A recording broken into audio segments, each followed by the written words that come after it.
Hey guys, welcome back to the channel. So, as of late, Just Eat have been doing these challenges where you can get a bit of extra cash doing your orders. So, it started like the end of last month. So, it was do 10 orders, get £15. Do 15 orders, get £45. Then it went up to do 20 orders, get £75. And it was the same the week after. Now this week is sort of, they've made it harder to get the money, but you've got to do 30 orders to get £45. Now that is, it's good because it's extra money. It's a bonus. But I thought they might have tried to make it a bit more difficult for more money. So, like I've been doing it and I've hit my targets. Some weeks it's been really close, and other weeks it's been fine. The last two challenges I've had where I've had to hit 75 quid, I've done it literally. I only work Monday to Friday doing deliveries, so I've literally done it by the Friday just. So it has been close every time, but I have just managed to do it. So along with that, I've also found out from other drivers that Uber Eats are making it a bit more difficult for you to deliver people's things. Like, I don't know if they don't believe some of these drivers or what. I honestly don't know how it works, but they've now decided that you have to physically take a picture of their identification, rather than the way it was before, whereas you just see somebody's identification and you just type it in and that's it. Now you have to physically take a picture of their ID to say that they've got identification. But the only issue I have with that is you have to use the date of birth that you set the app up with. So if you're ordering for an elderly family member who isn't techno savvy, doesn't know how to use these apps themselves, how does that work? Because you're going to be taking a picture of their ID, but it's actually not for them, it's for somebody else. So they haven't really thought about this, to be honest, because I've been to someone's house before and I've typed in their date of birth and it says this doesn't match our records, blah blah blah. So how is this gonna work? Because in my eyes it's not gonna work at all. So it is just like, it's a bit silly, to be honest. It's like every app at the moment, you need a PIN. So that's because there are quite a few dishonest drivers that you need a PIN just to say that the customer's received their order. But also, like I had one last week where the guy ordered food, but he said, don't knock the door, don't ring the doorbell, he's got young children sleeping. Just to text him when I've delivered the stuff. But you need a 2-digit passcode. This was on Just Eat. So I was outside, put the food outside. I ended up having to message him to ask for the PIN number so I could leave the food, because he wouldn't come to the door or anything.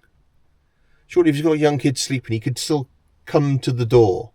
He could still track you on the app. Or leave a note on the app when you're outside. Say, oh, the number is blah, blah, blah. 22 or whatever. So it is frustrating, and they're making it harder and harder for you to, like, you know, do these orders and whatnot. But also, some of the customers don't help, like not leaving the passcode or not coming to the door, or you end up having to ring them because they don't answer the door. Because even though it says, like, even if they leave a note to say leave at door, 90% of the time you need a passcode. So what are you supposed to do? It is frustrating. And when I first started doing this, I started doing it at the end of COVID. So it was really, really busy. Lots of people were, you know, and it wasn't so bad then. You could leave stuff on the doorstep and people would know. But obviously, as time's gone on, it is a lot harder. Now, when I started being a taxi driver, this was my side hustle. I would do this when I wasn't taxiing. But as it stands as of now, me and my wife have swapped roles. Like, so she's got a full-time job, she's on really good money, and this is now my job, and taxiing is my side hustle, because it's not that busy in the week taxiing, and I can make more money in this in 4 hours than I can doing 6 hours taxiing during the week, Monday to Friday. So it's sort of, yeah, I suggested to my wife, oh, what if I start doing deliveries during the school hours when the boys are in school, and then on a weekend then I'll taxi, or, you know. So that's what I've started doing, and it is working out alright at the moment. I've done the calculations, and the money's not too bad. It is like a full-time job, but I think the way things are going, especially with like Uber Eats, when you need to physically take a picture of someone's identification, it's going to make each delivery that little bit longer, and not as many people are going to want to do that. I know that because when I spoke to one of the other drivers that has had these things come through, I haven't had any come through yet, but I don't know if they're just trial and erroring it at the moment to see how it goes. But he said that he's trying to figure out which orders are going to be like the ones you need to do these IDs and stuff, and he's not going to accept them because it is a lot of hassle. And you will get people that go, well, I haven't had to do that before, or well, why are you doing this now? It's not down to us. We're just the middleman. We're just delivering the stuff. We're not the ones that make up the rules or the laws or anything like that. But we're frontline. We'll get the brunt of it. We'll get all the abuse and stuff. I've seen people online getting abuse because of having to do this. Like on YouTube and stuff, I follow other delivery drivers and they're having the same issues. It's not the best, but what are you supposed to do? Like, it's just like, it's really frustrating. But I suppose they got to do these things for whatever reason. I'm not 100% sure, but yeah, so I am out doing a few deliveries today. This is a bit different than the usual videos I do. I'm not vlogging me doing deliveries and whatnot. I just want to say about the updates on the apps. Like where I live, Deliveroo, the orders on there are few and far between. You don't get that many orders at all. Like I had one just then, but it's going to like really far away places. But ones like Just Eat, they deliver in a more closed area, but you get more runs. Uber Eats is quite a big, you know, some of their orders go quite far. I mean, I've delivered to Abertillery. Now that is like way out of the way. It's like further up in the deep dark valleys, like. So, you know, you need to be like, it needs to be paying really well. And on some of the apps, if you keep declining it, especially on Deliveroo, you could get an order come through, go into Abertillery for like £6. You decline it, it could go up to £8. Like the one I just declined just then is going up to Abertillery. And when I first had it, it came up through as like £6 something. I declined it, and then it jumped up to £8 something. I declined it again, and I was on like £9.65. I've declined it just because it's quite far away. And the other night I was doing the same thing on an app. It was going to Ebbw Vale from the one stop in Markham up to Ebbw Vale, and I kept declining that one. And then by the end of the night, even though the store was shut, it was still coming through, but it went up to like £14. So it is what I understand, like some stores do different offers and whatnot, but surely there's somewhere a bit closer where you could get something that's got just as good offers. There must be like one stops up where these people live, but you know, it's just bonkers where people order stuff from. Like even Subway in Bargood, people will order from Subway in Bargood, and it'd be going to like Ebbw Vale or somewhere.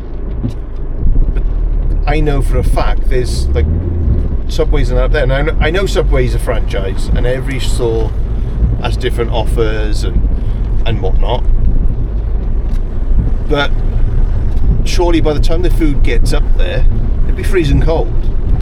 What would be the point if you're ordering like a meatball sub or something that's got to be heated? By the time you get it home, it'd be like chewy bread. So I just don't understand the reasoning behind it. But it's what people want to do. It's what they choose. So you just, yeah. I do take some of the longer orders that go further away just to see what it's like, what the area's like, you know, just how. But most of the time I know that the amount they charge for that order, the time it takes me to go up there and come back, I could do 3 from somewhere else. So, you know, is it really worth it? But there we are. So we've done a couple of orders already this morning. In fact, we've done about 3. So on Just Eat, I've done one of the challenges already. It is like, yeah, I've got to do 30 orders to get £45. I think they should have put that one before the £75 ones, because you're going to look at it and go, like, if I get it, happy days. If I don't, but the other ones, I was determined to get 75 quid. They should have put it to 30 for 75, and then 20, 25 for 45. It would have made more sense. But it is what it is. It's like you get some of these orders that come through, and they're going like incentives, like on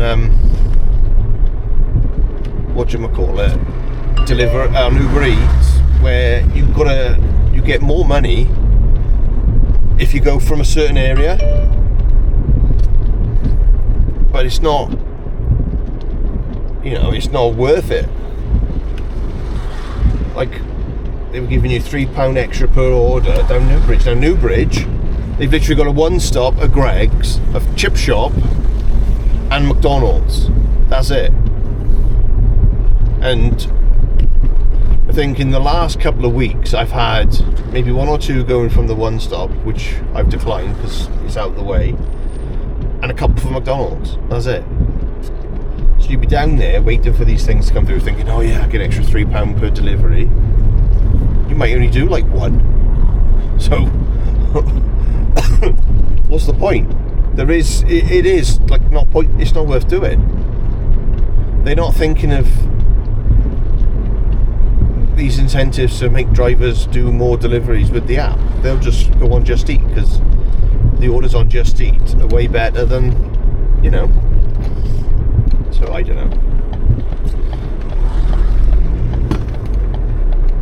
But yeah, there we are. I've said my bit now. I'm trying to park up because I got an order.